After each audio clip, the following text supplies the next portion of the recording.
Anthony with the pump fake and one dribble inside to the long two, and he makes it. That's been his game his whole career. But look at him smiling. We go, my bad.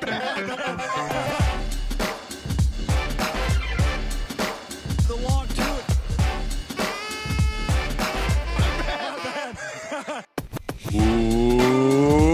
Welcome to another episode of The Long Two. I am Pete Rogers. He is Natty Wallach, and we are a Carmelo Stanthony podcast that occasionally talks fantasy basketball. Natty, how you doing today? What's up, Pete? Howdy. How you doing? I am good. I feel like we should, I don't know if you have this specifically somewhere in your notes for today's show, but I figure I don't. And I figure as a Carmelo Stanthony podcast, we should probably start by giving the man some credit for becoming the 12th highest scorer in NBA history this week. So shout out to the GOAT. We all know it's true. If we all looked into our hearts, we'd realize that Carmelo Anthony is indeed the greatest basketball player of all time. And now is currently the 12th highest scorer in NBA history on a very saucy, a very Carmelo spinning fadeaway two-pointer. He's averaging 12 and a half points this year. Portland is as Portland does, but it's awesome that Melo's still in the league. It still seems so strange that he missed a year. It really does. But you know what? Maybe that's going to ultimately benefit him the most because we'll maybe get a couple more years out of him now.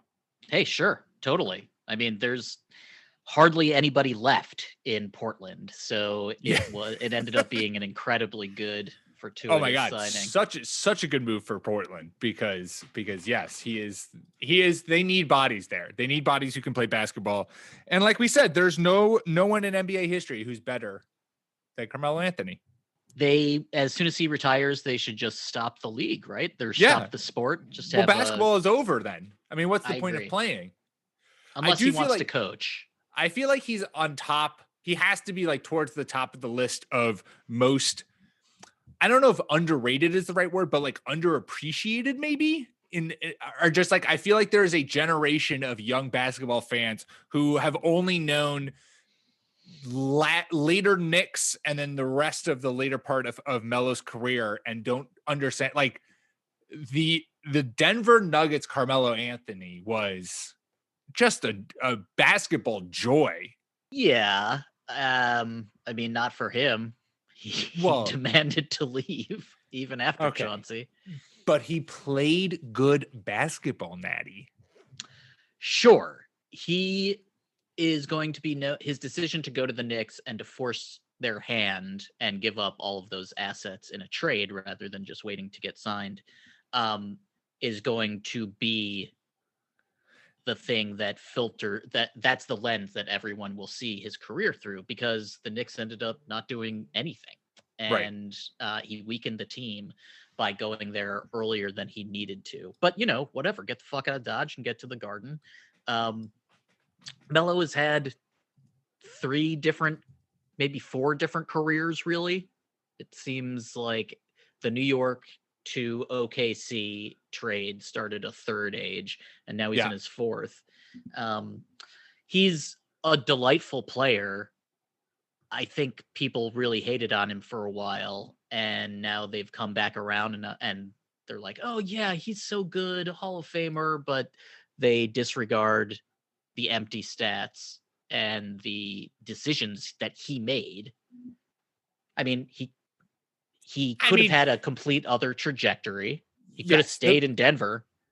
He could have done a lot of things, but he is a Hall of Famer. Like you can't tell the story of the, 2000s without mentioning Carmelo Anthony. One of the best scorers ever, just a natural, like he's sort of the dude that was the just the natural scorer in the NBA before Durant. And then Durant is at maybe the most natural scorer ever. Yeah. Well, it's second to Tatum.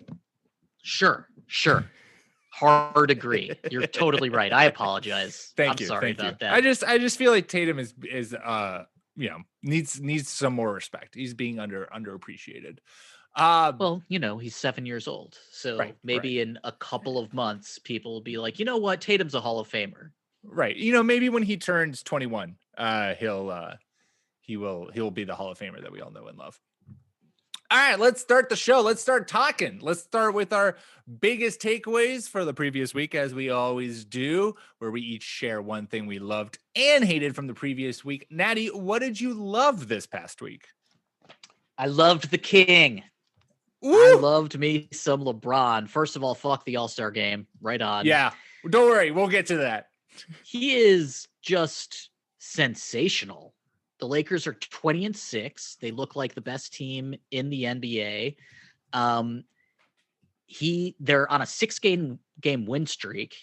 The last 3 games have all had overtimes, all of them, including a double overtime versus Detroit. So over the last 3 games, they've had 4 extra quarters of play, another whole game. Well, so basically, if the Detroit Pistons were able to take the best team in the NBA to a double overtime, does that not make them the second best team in the NBA? Or the luckiest team that night? Either one is fine with me. You'll accept either. Cool. The problem, though, is that when LeBron beats you in overtime and you're a Pistons fan, there's a lot of bad memories that come back, even though he's wearing a different uniform. But LeBron, he's averaging his most 3-point attempts of his career, 6.9, and sinking them at 39.4%. Averaging his most made threes, too. Yeah. He is. So the last time he's only shot better than 40% from 3 once, and that was 2012-13 in Miami, but that was on half as many attempts. He's doing everything. Their losses are to the Clippers, the Blazers, the Spurs, the Warriors, the Sixers, and the Pistons. But if you care, like LeBron's top 10 in defensive real plus minus. LeBron James is 9th. Miles Turner is 10th, and people are talking about Miles Turner for Defensive Player of the Year. LeBron's just doing his regular thing, which is that every year his game kind of changes, and he chooses how to accentuate his game. Some things, recede. He's dishing dimes. He doesn't need to do as much on offense anymore, but that team is a real fucking for real juggernaut. He's not taking it easy. It seems like he wants MVP. It seems like there's really no one who could stop him from doing that if they continue being this good.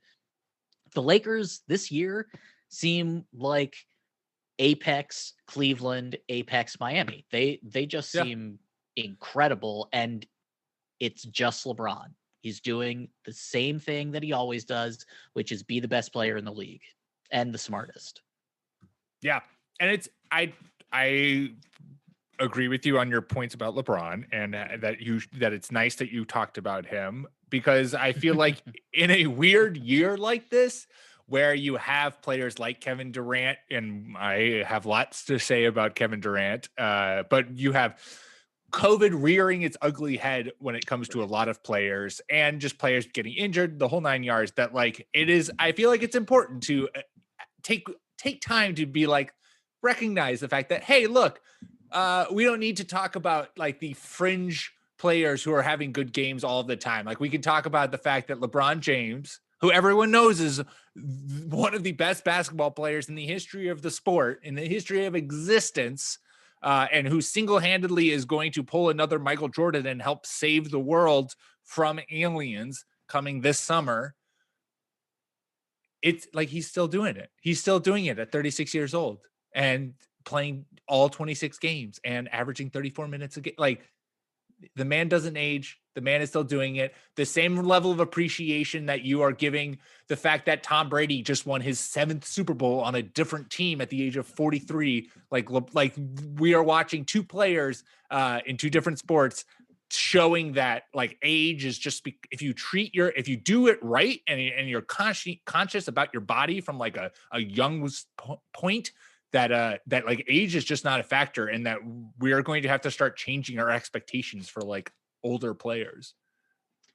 Yeah, maybe. Or maybe it's just that he's LeBron maybe James we're and he's right. Tom Maybe Brady. we're just watching 2 of like the Right. craziest freakish body types. And even though I don't necessarily would say that Tom Brady's body looks anything like LeBron James, but clearly he's doing something right to have lasted this long. dude, LeBron's averaging the most minutes per game on the Lakers. He's the oldest dude on the Lakers, I think, or at least, he and Marcus Big Spain are both 36. So they're the two. But that's your dudes. thing right there. He's 36 too, and he looks like a 36-year-old. Yeah, and he's averaging 19 minutes, and LeBron's averaging 35. Right, LeBron looks like he's still like in his early 30s. He looks like he's back in Miami or Cleveland. It is ridiculous. It is utterly absurd. My love for this week is De'Aaron Fox taking the Kings by the cojones and leading them to a 1-7 record over the last 8 games. He has, I mean, for the month of February, De'Aaron Fox averaging 31.6 points, 9 assists, shooting 52% from the field and 36% from 3. But I've watched 2 of their games this month, and it's just the thing that that gets me. And it's the same thing when I was watching the Celtics Jazz game about Don Mitch. The both of them, their burst is mind blowing to me. They can be standing at a dead standstill, like the 3-point line, just dribbling, and then suddenly they're in the paint, scoring or drawing a foul. Like both of those guys just can accelerate on a dime instantly, get wherever they want on the field, and things are just clicking for this Kings team. Finally, like there's so much talent on this team, and they're starting to make the right roster decisions. Like Rashawn Holmes is now finally starting. De'Aaron Fox things are clicking with him. Tyrese Halliburton, that pick was just incredible, phenomenal, exactly what they needed. So this team is exciting. Like I am excited to see this team that has often languished in both obscurity and stupidity. Kind of things start clicking, though. Part of me does hate seeing the Kings put it together because another dude who's balling out for the Kings, Harrison Barnes, low key would love the Celtics to make a move for him, but the Kings aren't going to sell if they're doing well. No way. 16 points, 6 rebounds, 3.5 assists, 41% from 3. Harrison Barnes.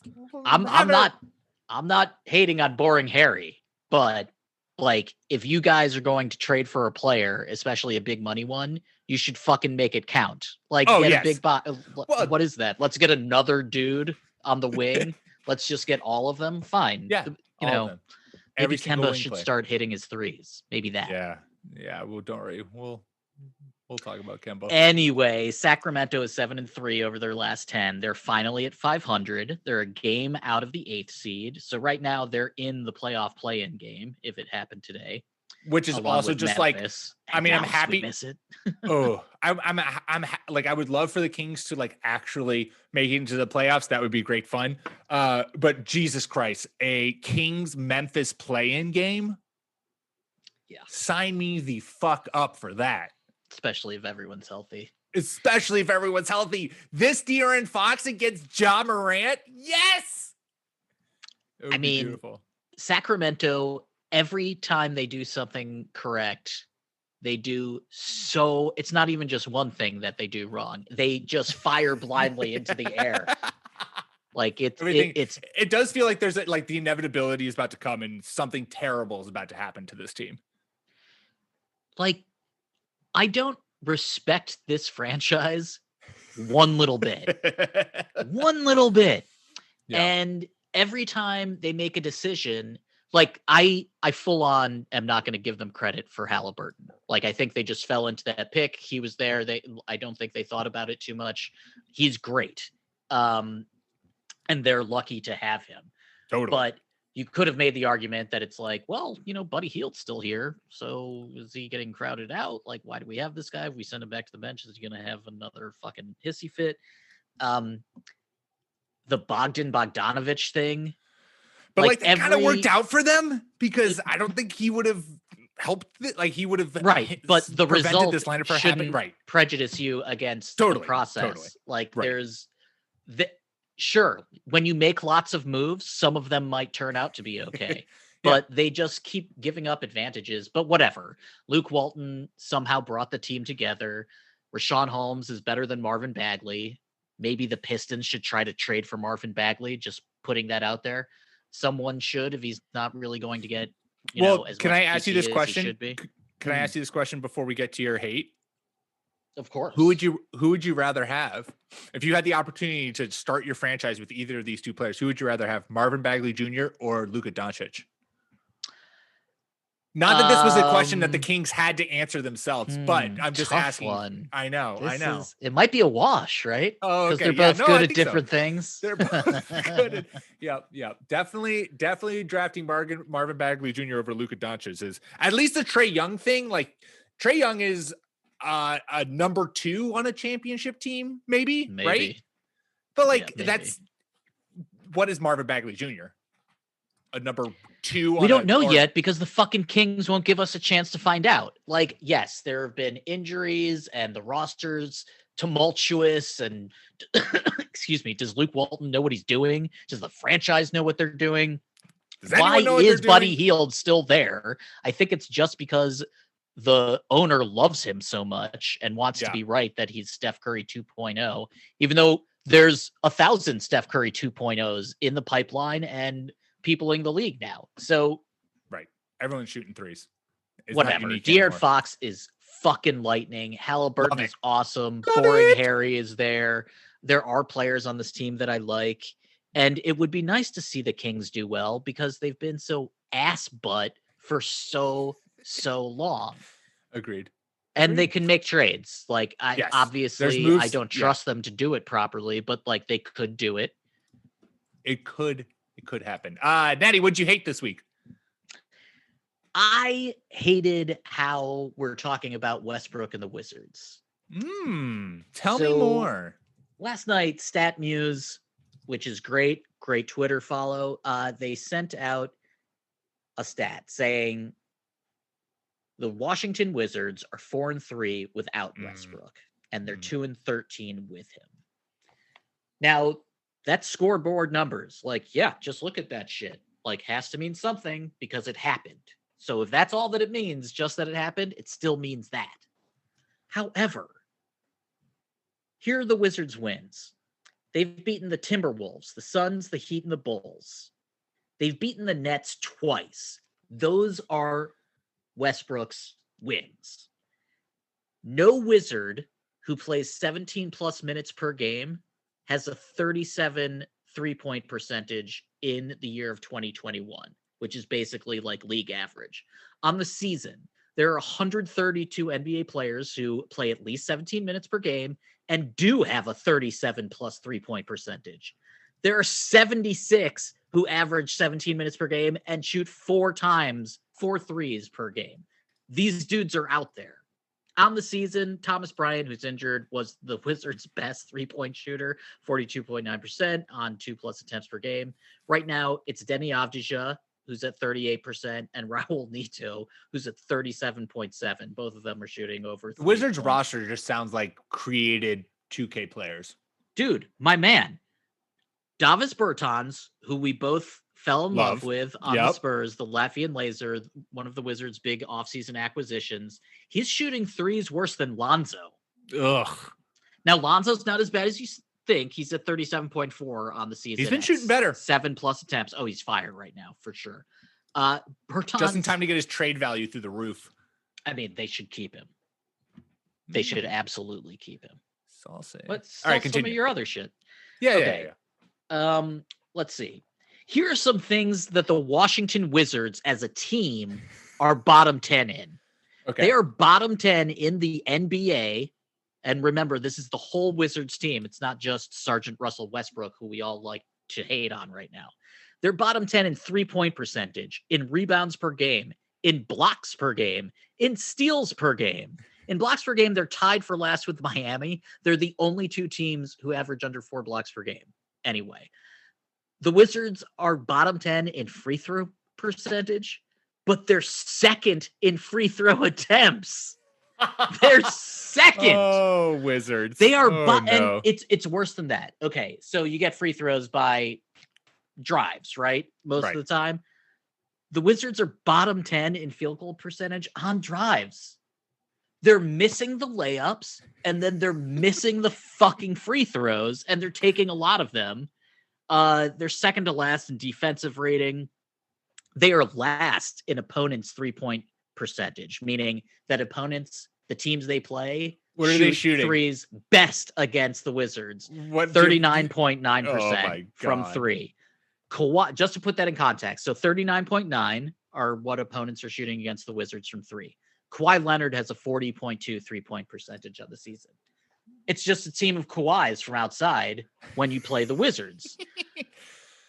Now, again, this is a team that is a step away from being a tanking team on purpose. I mean, they're one of the worst teams in the three teams only have 6 wins. It's Wizards, Pistons, and T-Wolves. So that's how bad they are. Rui Hachimura on the Wizards. He's 23 years old. He's 4th in total minutes on the team. Denny Avdija is 20 years old. He's 5th in total minutes. And Thomas Bryant, their starting center before he got injured, was 23 years old. Like, this is a team that is super young, aside from Westbrook, and now aside from Robin Lopez. Some of this sort of makes sense. When you just step away from it and sort of block out Westbrook's name, you're like, oh, yeah, well, you know, they have a bunch of forwards that aren't really supposed to be able to be good perimeter scorers. Like the Latvian Laser is supposed to be one, but he can't defend. And he, you know, started the season slow. He's heating up a little bit, but you know, Bradley Beal's taking all these, like the team just sucks. The team is super fucking mediocre, but that sort of makes sense because of how many of the players are young. And then you look at what John Wall's doing in Houston and you're like, well, even if he's missing games, that's still better than what Westbrook's doing here. So the front office has somehow like gotten Westbrook to be the blame, even though this is the team that the front office constructed. Like this is, they're not losing all these games because of Westbrook. They're losing all these games because of the roster. Like if you put John Wall there, it's not like they'd have 10 more wins. Maybe, you know, maybe they'd have 10 wins, but it's everybody else. They can't fucking defend. They can't shoot. It sucks. That team sucks. And I had high hopes for them. I still feel like they could turn it around if they wanted to. Natty is like personally offended by this team. Well, because the laser was supposed to be the thing that opened up the court for Westbrook, right? And he's been a disappointment so far. Now, things were, you know, there are reasons for that. But when your backups are two NBA babies, Rui Hachimura doesn't have an outside shot. You know, they're still developing. Denny Avdija has been fine. This is like Ish Smith is on this team and they've needed him, you know, like there's Alex Len has been playing for them because they need him. This team, if they hadn't traded for Westbrook, I feel like we'd think about this team a lot differently, you know, like, oh, they're a year away. Yeah. Interesting. Yeah, no, I'm when Westbrook eventually retires, I'm going to need a 30 for 30 on just like where this like visceral hatred for him came from. Because since the NBA changed the free throw rule, which meant that Westbrook had to change how he shot free throws, he used to just walk to midcourt, go to the logo, and then walk back in between shots. Can't do that anymore. Since then, his free throws have like precipitously gone off. His ratios are terrible. What is he shooting? He's averaging 19 points while shooting 41% from the floor. Yikes. Not great. 66% from the free throw line. Again, the Wizards are second in free throw attempts per game. They can't do anything right. I don't hate Scott Brooks, but like it doesn't look like anyone's really getting better or playing well. And I don't really think I like the new front office either. So whatever, it's seeming more and more like this is a lost season for the Wizards. But the reason that sucks is that what if they are just 1 year away? Yeah. And then, Beal, you know, like if you trade him and then you're suddenly good, you're going to hate yourself. So, or not suddenly good, but like you look better. You can contend. Yeah. Yeah. So I don't know. This is really tough. But I just wanted to say that I hate blaming Westbrook for all of this because when you look at the rest of the roster and you actually watch their games, you suddenly understand why they only have 6 wins. Yeah, a good hate for the week. My hate for this week, I have beef with the entire NBA, Natty. Yeah, It's you been said that. What happened, bro? I know. It's been kind of building. This week hasn't been great. First off, how they handled COVID with KD was he started the game and then they benched him and then they got rid of him halfway through and now is out for a couple of days because he was in a car with someone who tested positive, but he tested negative multiple times. And it's all out of like this abundance of caution, which is really just like they're covering their own ass, but that whole handling is wrong. The All-Star game is happening, which is just a giant money grab, and LeBron has basically said as such. So has like all of the top 5 players in the league are all just like, this is dumb. Why are we doing this? So that's not great. And then cherry on top, Mark Cuban not playing the national anthem for the entire season. That comes out, and then the NBA doesn't notice this until it comes out. And then they were like, you should actually be doing that because, fake patriotism is really profitable. So we're going to make a rule that now you have to play the national anthem before every game. I just think there's no fucking fans. There's no fucking fans. And there is just the NBA. And I will say I have played into this certainly on this podcast before, where I will be like, man, the NBA is just a great league. It's just so much better when you compare it to like the NFL. But that's also comparing like, a B student to a failing student. Like the B student could still improve. And so like there are times when the NBA acts very holier than thou. But you have to always remember that the bottom line, they want to make money. And there are still fundamental things that they just can't break through, despite the fact that they are one of the more progressive professional sports leagues. So I just have some residual beef with the NBA after this week. I think that's fair, man. Like the national anthem thing is craven, and who gives a fuck? It's so dumb. There's no fan there's a handful of fans. Who cares? Cares? It's so dumb. It's so dumb. The fact that do you sing that song before you go to work every day? Do you sing the national anthem before you leave your house? If you did, you know what you would call that? You'd be like, that is a dictatorship. Like if any other country was like, you have to play the national anthem before you go to work, and have to play it at every sporting event, you have to play it, blah, blah, blah. You know what America would be like? That seems like, a repressive regime. But no, it's patriotic here. It's patriotic to listen to the national anthem before watching sports. The All-Star game point is well taken. However, I think that it was more mismanaged rather than just a bad idea in general. Like, I think you could have an All-Star weekend without players playing. You could do 2K, which you love. You could have done like, hey, whichever teams you could have done like a Young Stars, a Rising Stars tournament, or done something with the G League, or like they're talking every about team that contest. Didn't make the bubble, you can play in these 2 exhibition games. Right. They're talking about the dunk contest and 3-point, like those, you're not having bodies hitting each other. Like that's something where everyone's isolated. Great. Exactly. Do that. The 2K thing is a great idea. The NFL did that for their Pro Bowl, where they had players basically Twitch stream playing Madden. I'm sure like there are things that could have done instead of that. And so anyways, just, NFL, the NBA, really NBA getting brought down a couple notches this week. And so, it's good to have a harsh confronting with reality. And that's important sometimes. I just want to say for the KD thing though. Yeah. If I was Adam Silver, if I was the commissioner, I would act with caution with him too. I'd be like, no, we can't. This is Brooklyn. It's a trio now. Like, we want it to be him versus LeBron in the finals. Sure. I'll surround him with fucking soldiers from the future in mech suits with flamethrowers and lightsabers if I have to. I really just don't feel like they would have handled it that way with a player of lower stature. I think they would have just been pulled and it wouldn't have been a big deal at all.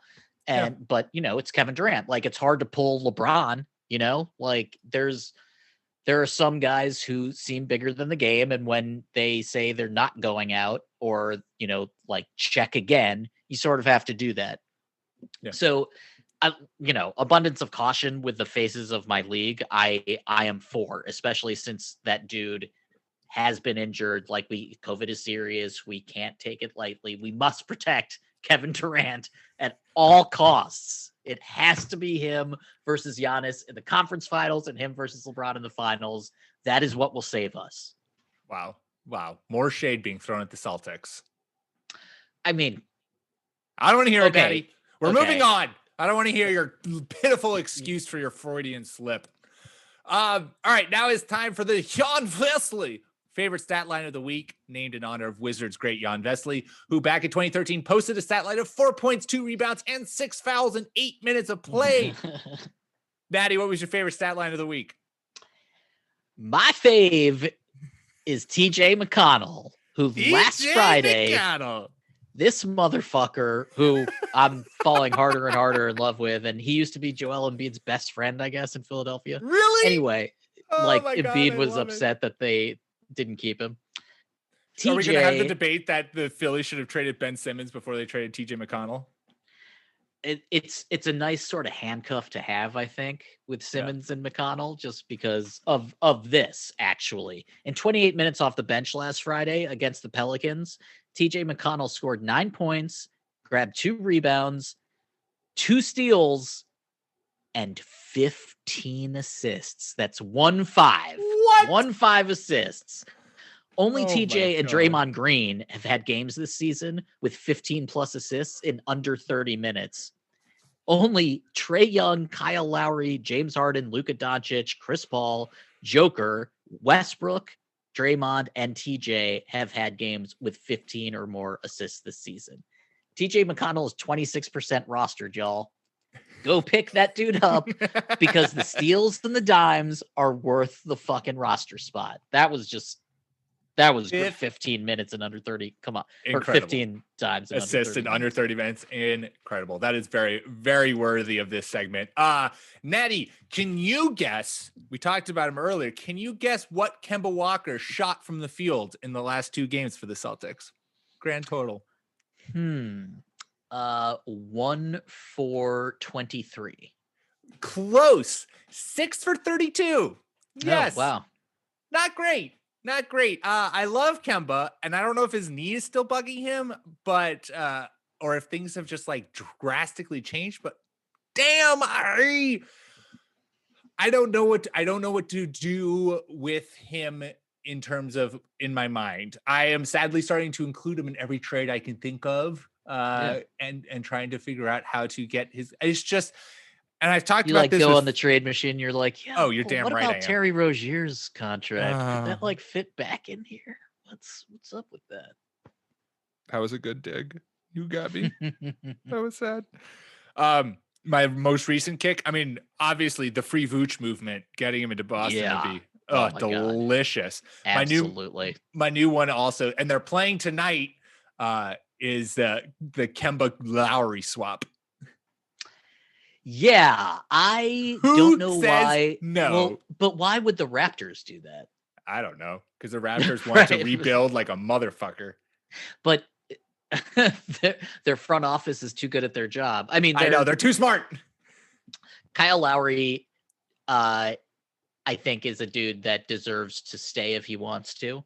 So I feel like you have to ask him before he gets traded. But Kyle Lowry in green would be. Him and Marcus Smart together? Very, very, very nice. Tell me how you score on this. Tell me how you score on Kyle Lowry, Marcus Smart, Jaylen Brown, Jason Tatum, and Time Lord Bob Williams. Dude, maybe it's not a bad idea to have someone who's actually won something on your team. Wow. Or on your coaching staff. Because like this? Fucking take digs at Pete podcast? Jesus. I'm just saying, dude, like there are voids in this team up front and out back. Yeah. And like, I don't think they're going to win this year, but if they made a trade like for Vooch and Kemba got healthy, then that should be considered a deep, solid team with aspirations Vooch for makes me a championship. The thought of Vooch makes me so happy. But I do want to like Kemba. I would love for Kemba to stay with the Celtics, and I would love for him to like things to click. The issue is that he has become a streaky scorer now, which is fine if you're like the 4th option on a team, right? If it is Tatum, Brown, and someone like Vooch, like if that is, then you have Kemba as that fourth option. Great. That's fine. You can be a streaky shooter like that. But when the weird COVID time where you're having like Brown has missed games, Tatum has missed games, if Kemba sometimes has to be thrust as like the number 2 option, especially with Smart out, and Kemba, like the Lakers game, man, he missed a 10-footer. And it's just like that. And that was the game. And some games he gets hot, and that's great. You love to see it. But the problem is he just has a tendency to get cold at just the worst possible moment. And that's not something you want, especially for an undersized guard who then kind of is a defensive liability on the other end, especially in playoff, series. So we'll see. Anyways, I will say this, devil's please advocate. shoot better, Kemba. Right. I don't feel like we've seen 100% Kemba in green yet, like when That's it fair. mattered. So, I hope. A nice break for the All-Star game, I think would probably do him really well. And I would love to see him become as potent as he used to be in the green. But I also feel like some of his potency was because he had to be the dude. And so if he's not forcing it anymore, then maybe that he just needs a second to change his game. Like maybe this is just a transition moment for him too, where he has to relearn, like I'm getting old. I am playing with dudes that are better than me. Last year was super weird. Gordon's gone and now we don't have a center. Like everything's super strange, but none of it will matter if he's not healthy. Like if he can't be for at least parts of games, Kemba, then you guys will go nowhere. Yeah. Speaking of breaks, Natty. Nice fucking job. Thank you. We're going to take a quick ad break. All right, we're back. Let's turn to the next week and talk some favorite waiver wire ads. To start, Natty, my top waiver wire ad this week. I wrote about him on the on my fantasy basketball. Excuse me, my goodness, fantasy basketball forecaster. I know you can find it every week on Mondays at faketeams.com. Yes, plugging the website here so you can go actually read things. The lone survivor in Portland, Gary Trent Jr. Last man standing. And you love the last man standing. In the month of February, he is averaging 18.4 points, 3.6 rebounds, 2.4 assists, 1 stock in 35 minutes, 41% rostered in ESPN. He is getting so much usage because Portland has absolutely no one alive on their roster. And Jesus, it's rough. We've talked about it in shows before. And even if it's for a little blip, even if it's, before players start getting healthy or before maybe his time gets cut, whatever it is, ride the Gary Trent Jr. train while you can and add him and let his scoring output be beneficial to you. They have to play him. They have to. So minutes are water. They make everything else grow. It's not like he's a good player on a bad team because Portland is a good team. They just aren't a team right now. They barely have everything together. He's got some of the safest shots in the league, I think, right now. Definitely. Who's a top waiver ad for you this week? Well, I was looking at several dudes this week, but several. I know. Well, first of all, go get TJ, obviously. Hamidou Diallo, Josh Hart has been volcano recently. Josh Hart has exploded magma. Out of nowhere to suddenly all these fucking boards from a guard. It's great. Yeah. It's amazing. Yeah.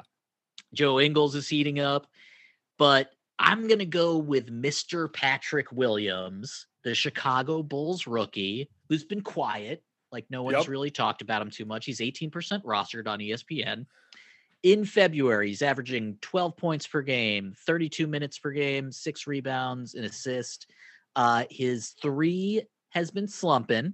He's under 30% in February, but it should positively regress because he's 39.6 from 3 for the season. This is another dude who's getting minutes. The Bulls, I don't even know what to say. Like the other night, the dentist and Kobe White shot a franchise each. Right, which had never happened before. So they hit 25 threes in one game. it had never happened that teammates in NBA history both made 8 3-pointers in the same game. They also tied the NBA record for the most 3-pointers by a starting backcourt.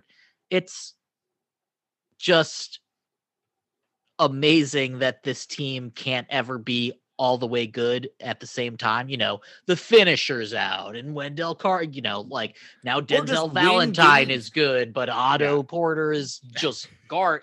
Like I don't know what the fuck is going on, but Patrick Williams seems like he's legit. He seems like just a guy that radiates solidity. Like I feel like he looks like a guy who's just going to be good for a really, really, really long time. Maybe have some all-stars, maybe even be better than that. But he's like, if I'm a Bulls fan, I'm just so relieved that he's not either shit or manic depressive or just up and down. It's like, he's one of you're these like, dudes. he got it. Solid. He will have a solid NBA career, and you're like, I will take that. Because Kobe White, like, he'll dish these dimes and make 8 threes, but then you're like, are you actually are you good starter? Yeah, do we know what you are right now? Sixth man, but he's super young. LaVine, I mean, either get him out of there or. Can I tell you the best trade that I saw on the internet? Do it. It was the Celtics giving up a mixture of Kemba, Tice, Robert Williams, Jeremy Langford, and one or two other players, and then some picks. And it was a 3-team trade. And the Celtics, for all that, going to 2 different teams. Celtics get back Vooch and Zach LaVine. And I was like, sign me the fuck up. Sure. Let's throw Anthony Davis in there too. Yeah, let's do this. I think what? Grant Williams for AD. That seems pretty fair. Straight up. Seems like a fair trade to me. That's the thing, is that there's something to be said for consistency. And so if you shake it up every year, you better have someone like LeBron James who can steady the boat no matter who's there. Right. So, the Celtics have had such a schizo last 4 years. It's really kind of tough to gauge how good a team they actually are from franchise, down through the roster, because Tatum and Brown are so good. Right. And everyone loves Marcus Smart. But it's those 3 things, everything else has been weird. Since we're on the Bulls and before we go on to my next waiver wire ad, I just want to quickly say that I have to give like major props to Zach LaVine's career trajectory.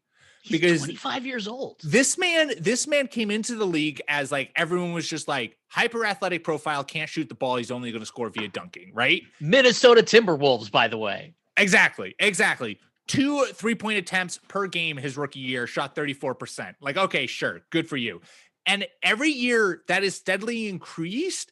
And this year he is shooting 8.3 attempts per game, 42%. Like, this man has somehow turned himself into this like elite sniper from outside while still having some of the best athleticism in the league on the court. Like, the man is just can jump out of a building. 28 points per game so far this season. I feel like he is his transformance, and maybe it's just because I haven't been paying attention, but this like becoming this just hyper elite 3-point shooter seemingly has come out of nowhere and has seemingly been underappreciated on a national stage because he's on the Bulls, and the Bulls are just like, don't know what the fuck they are. But I wanted to give, since we were on the topic of the Bulls, I had to give Zach LaVine some love for turning himself into this just like elite 3-point shooter seemingly out of nowhere.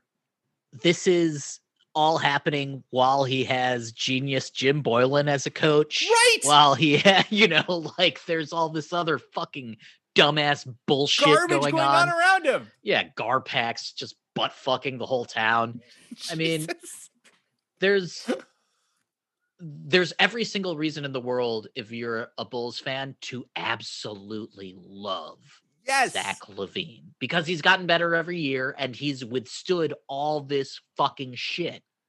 Oh, and he has 100% the Klay Thompson chill, I get high all the time vibes. Like, he just seems like the chillest fucking bro too, which he also seems like a guy that would easily play with other he's seen Yes. so many different players and he's just had to do what he's had to do. So it seems Right. Like if you he might paired be him able to with meld like, well. yeah, ahead. if he became like a number 2 or even a number 3, but it was like a championship, like I don't see him. Dude. I don't think he would like relinquish the spotlight ungracefully. Like him and Luka would be dynamite. Him with a lot of people would be sensational. So many people. Him with Vucevic and Jason Tatum and Jaylen Brown, all without having to give up any of our other important players. Seems perfect. Dude, like I don't know why we don't make that trade. Shit. Oh God, how would you stop the athleticism in that backcourt? Would be just ridiculous. Right, they just run people. I also feel like he's only 25. Exactly. That's also just utterly absurd. He's just been around stupid forever. He's shooting 42%. Deal with so much BS. Yeah. I feel really bad for him. The Bulls are a joke right now. Like that franchise has been driven into the ground. What are they right now? They are 10-14. Whoop-de-doo. Yeah, they're worse than the Knicks. Fuck the Knicks, by the way. But you had to love that they traded for no apparent reason to get Derrick Rose. Dude, I'm so goddamn upset the Pistons did that. I am so upset they did that. First of all, keep Derrick Rose if the best you're getting is DSJ and a fucking second round pick. All these people were like, oh, but it could be a high second round pick. You can eat my ass. Like, what are you talking about? Keep D Rose because someone's going to need a point guard who can score in 1, 2, 3 months. Yeah. Right around. Yeah. Like, give me a fucking break. That is such a tremendously awful trade. I mean, good for the Knicks. Good for Tibbs getting his boy. I don't know what it means for the rest of the team. It makes no sense. It was the Pistons are fucking really pissing me off. What a stupid thing to do. What do you give a shit about? If it had been Frank Ntilikina, I would have been fine. Like, let's just take a defensive guard for the first part of the podcast where you just fair enough. Like, stick that knife not in my back, put it in my eyeballs because I don't want to. Dennis Smith Jr. What are you talking about? Get real, Detroit. That hurts. Natty is so bad. So bad. Back to the waiver wire. A veteran to go add off the waiver wire. Nicholas Batum has been starting for the Clippers, been playing well for the Clippers, and in the month of February has been giving you some really good stat lines. 11.4 points, 5.6 rebounds, 1.6 assists, 1.6 steals. Do you know who's averaging that on this season? If you take that, if that's what, your whole season average, Jokic, the honeypot, Kawhi, Jimmy Buckets, Drummond, DeJounte Murray, OG, and bigger Lonzo Ball, Ben Simmons. So you're getting top production, and he's doing that for this month so far, and reliable starting minutes. He started every game with the Clippers, averaging 30 minutes per game, 50% rostered in ESPN. He's a guy who I just actually added on one of my fantasy leagues, and just, someone who I can plug in reliably. I know I'm going to get good stats from them. I'm going to get, double-digit points, maybe 6 to 7 boards. Plug him in, no problem. Plus some defense. That sounds great. I don't like the Clippers right now. I don't really like anyone on their team except for Kawhi. They're good, but sort of by default. I really just don't believe in them at all. Also, if Ben Simmons was a bigger Lonzo, then Philadelphia there would be no drama. They'd love it. It'd be like, oh yeah, well, sometimes he shoots 37% from outside. Like, it's fine. So we've gotten to the point where Lonzo Ball better than Ben Simmons. We should be describing if he Ben were Simmons 6'10", sure, as a shittier Lonzo Ball. Dude, the past couple of pods we've gone back and forth on Simmons, and the fact remains that if you want to have any kind of chance against the Lakers, you have to be able to substantively guard their two best dudes. If you can't do that, then why do you think that you have a chance? Yeah. I mean, Ben Simmons gives you a chance. I'm not denying that, but it's also nice when your franchise player can score. Like, let me ask you this. If Toronto was like, here's Lowry for Simmons, would Lowry make Philadelphia a more potent playoff his threat? Chonky ass could shut LeBron down, and you know it. here. And Jesus, you come on. know it. LeBron's 6'9". Like let's call him. I love Kyle Lowry too, but he's not Marcus Smart out there like guarding Embiid, pushing Embiid to the floor. God damn it. God damn it. That picture is the greatest photo ever taken in NBA history. Sensational. It's so good. Absolutely, positively the best. Do you have any other waiver wire targets for people? I do. It's my stud for the week as well. I'm going to suggest that people pick up Jayshawn Tate. I can segue too. All right. Look, you are killing it. I appreciate that. I'm blushing now. Stop it. Anyway, Jayshawn Tate is 11% rostered. Last week he averaged 12 plus points per game, 5 plus boards, an assist and a half. He's a good team defender, like they play him sort of because they need to, but also because he's been a pleasant surprise. Him and Daniel House sort of seem like they're kind of in a timeshare, but they're both getting minutes. And Jayshawn and Houston are playing Washington, Philadelphia, Dallas, and the Pacers. So, anytime the Wizards are on your schedule, you are probably going to do well. Dallas ditto. And then Philly and Indiana, he's not going to be the focus of the offense, Tate. So maybe he gets some buckets because he's not being defended as hard as the stars on the team. He just seems like another smart, good player with a fun story. And Houston has been sensational on defense in the year of our Lord 2021. He's part of that. He's a good team defender. I've liked him a lot. Yeah. He started the last 12 games for the Rockets, 9.3 points, 5.5 boards. It gives you an assist, gives you 1.6 stocks on 27 minutes. That's not bad. I like those numbers. All right. Well, Natty did the transition for me, but we still have to do the written transition. You can do one too if you want. Well, I'm going to have to. I'm going to have to do a transition. It is time for Studs and Duds, in which both Natty and I pick one player who we think will perform above average in fantasy this coming week and one who will underperform. Natty is 2 for 2, batting 500 right now. DeJounte Murray letting you down this week, despite the fact that he had an absurd 8-steal game. I don't care. That was ridiculous. Like, you can take all the rest of the wins for the rest of the season. That's fine. He's so fucking good. That was insane. That performance. I was scrolling through his fantasy output history and I was like, good effing Lord. Where did this score come from? Because he scored 15 points during that game as well. And I was like, there's no way. And I was like, oh yeah, 8 steals. That would do it. Dude, when he opens up his arms, it's like a pterodactyl spreading its wings. It's enormous. His arm, he has 2 elbows in each arm. That's how big his fucking arms are. It's nuts. He looks like the next Spurs star, by the way. Yeah. Like if he keeps ascending, he's 23, 24, then everyone needs to watch him. Oh, that's that step back 3 he had against, was it the Clippers? That he shut them down? I don't know. He had a dagger 3 this week. Anyways, I get my first loss of the season at 3-1, thanks to Tyler Hero being just better than his season averages last week. So damn you, Tyler. Natty's stud for this week is Jayshawn Tate. My stud for this week, podcast favorite, slow-mo Kyle Anderson. Ooh, he had a game. He did have a game. 6 threes was that? You'll love to see that. My fantasy team loves to see it too.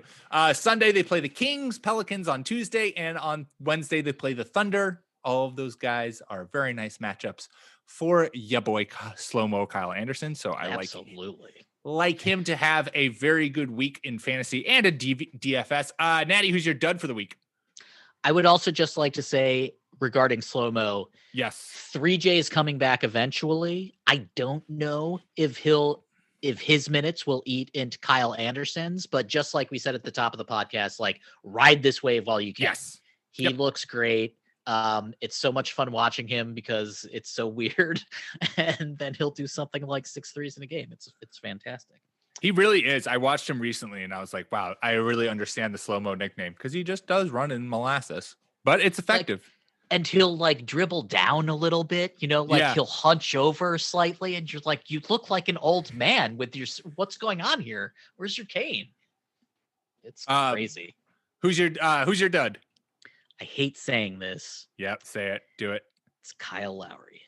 Oh, is it because they're playing the Celtics right now and Kyle Lowry currently has 6 points? It's because they are playing the Bucks twice on the road in the coming Yikes. weeks. Then the T-Wolves also on the road, but who cares? And then Philadelphia at home, and home is Tampa for Toronto this year. Yeah, so that's true. tough. That's fucking tough. He might have a good game against Minnesota. Maybe they'll rest him though. But going up against Drew Holiday and going up against Ben Simmons, who sucks, is going to be tough sledding for Kyle. I think he will still have good games, but he'll be underneath his season averages. That's fair. I also just want to quickly say, after I spent a little bit of time on this show being worried about Kemba, currently 8 points in 8 minutes, shooting 50% from the field. Dude, one of his feet is going to fall off because you said that, though. I know. You can't jinx that shit. I'm doing a terrible job at everything. Dude, but good Kemba is dynamite. Good Kemba's great. Fun. I love good Kemba. Yeah. I just want good Kemba to be consistent Kemba. My dud for the week is Bojan Bogdanovic. The Jazz play a killer lineup this week. They play the Heat Saturday, Sixers on Monday, and then the Clippers on Wednesday. That is a brutal stretch of 3 games coming up for the Jazz. And I couldn't be like Donovan Mitchell or Rudy Gobert. I just think that Rudy Gobert could be a tough one because you do get Bam, you get Joel, and you get Serge / whatever the other, oh god damn it, what's his name? Ivica Zubats. So maybe that's not a bad one. But anyways, I went with Bojan, just thinking that he's going to have a tough time going up against plenty of other guys on those teams. So there you go. And everyone's going to play the Jazz hard because they're on the best such a fucking hot streak. Jesus, man. That was a close game. And then Donovan Mitchell just decided, not going to lose tonight. And then hits 3 threes in a row. He is fucking good at basketball. Yeah, he is really it's so good awesome. at basketball. He's just so cool. I love him and Jamal Murray so much. I really want them to do well this year. Finally, let us wrap up with one thing we're looking forward to this coming week. And I am going to actually hijack this segment, Natty, to get your fantasy advice. I am. Oh my God. I know. I've been waiting keep for this day. Oh my God. I'm going to keeper league, and this person is at the bottom of our keeper league. And I am dealing with some injuries, some players who are out. And I'm looking to do a rather drastic shakeup on things. And so this person has some people who are already out and they're just bottom of the league. And so I was thinking, okay, maybe I give them some players who are out for extended period of time or for the whole season as like, you're looking ahead to next year, lets you rebuild. So I want your honest opinion. They have Damian Lillard. I am trying to trade for Damian Lillard. Drew Holiday, Karis LeVert, and maybe John Collins. Does that seem fair? Without being able to see the rosters, I do think that's fair. Okay. I mean, Dame, if you're going to be trading for a guy who can be top 10 in fantasy, then you have to be able to provide like 3 dudes who will be top 30. You know, something like that. Like you can't just, unless you're giving them 3 rookies and picks and all the rest of it. If you're trading real, like Drew Holiday, real player. 100%. So, and Karis LeVert is absolutely a real player as well. And he would be playing, except they found some cancer. And so obviously tend to your health, and he'll be back next year and he'll be fucking fire. He'll be great. Exactly. And if you're already shit in the league this year, just like you want to look ahead to next year, Karis LeVert just sits on your bench, doesn't do you any harm. In fact, gets you a better draft spot. And then he'll be on your team next year. And then I was adding John Collins as like a, get you some boards as well. Dude, he's been playing. He's been great. All 3 of those guys, John Collins and LeVert, are both young. Drew is what, 30, 31, 32? 32, I think. But in his prime, we were just saying, like, he could have, at least 3 or 4 more solid years. And Dame is one of those players where it's like, you can't trade him. There's just no reason to, unless you're willing to turn your team over. And when you're having a down year like this, and when there doesn't seem to be a lot of hope on the horizon, that's when you have to throw in your chip. Be like, okay, yep, here's my best dude. Just give me some young stuff back and some good players. Maybe it, creates a domino effect. So yeah, I like that. I mean, if it was me, I would still try to needle you for something else. Totally. That seems fair to me. Yeah. The key is you want to propose the first trade you propose you want it to be at least in the ballpark enough that the person's just like, no, that's insulting. And that's all I was registering for. Right. You don't want to be like, hey, do you want Kira Lewis? Straight up. Hey, Deshaun Tate has been really good. Him for Luka, who says no. Luka, man, I don't know what's going on with the Mavericks. Whatever. That's for another podcast. Yeah. Peyton Pritchard, 8 points on 5 minutes. What are you looking forward to this week? Number 1 in the draft if you redid it right now. Yeah, baby. I'm looking forward to watching hopefully some more Isaiah Stewart for the Pistons because Ja Okafor is out for 6 to 8 weeks. Who cares? There's a reason to believe that the Minnesota Timberwolves aren't completely dead. And now Cat's back. So they're 6-19. I know this sounds crazy, but the Memphis Grizzlies, who are in the 10th seed right now, are 10-10. That's 4 games. You can make that up if you have 2 good weeks. So Cat is such a star on offense. It seemed like COVID really got him bad, which is just piling on. God, he has just had the worst fucking year. It's absolutely atrocious. That poor guy. Which is why I want to send him some love and be like, yo, if they go on a 5-game win streak and Big Cat's back, then why the fuck not? That team's supposed to be better than OKC. They're supposed to be better than the Rockets right now after the Harden trade. It's a team that has traded for and drafted talent. And I mean, Malik Beasley is a felon and Josh Okogie isn't doing very well. And maybe the coach sucks, but fuck all of that. Big Cat can do what Big Cat does. So I am hoping that he's, I don't expect him to be healthy, but if you could see him play and he doesn't look like stricken, then I would be super excited about that. I totally agree. And I also totally support your notion of giving Big Cat some love because he has been through an absolutely garbage year, a year that I can't even fathom handling, and is still playing basketball. So I give all my love and Carl Anthony for sure. Amen. With that, we are done. Make sure to subscribe to the Fake Teams podcast wherever you get your podcasts, iTunes, Spotify, Stitcher. That is how you'll not only get us, but also our fantasy baseball and fantasy football podcast. Make sure to follow us on Twitter at The Long Two Podcast. Natty, until next week, stay safe, my friend. You do the same. Everybody, ditto. Ditto.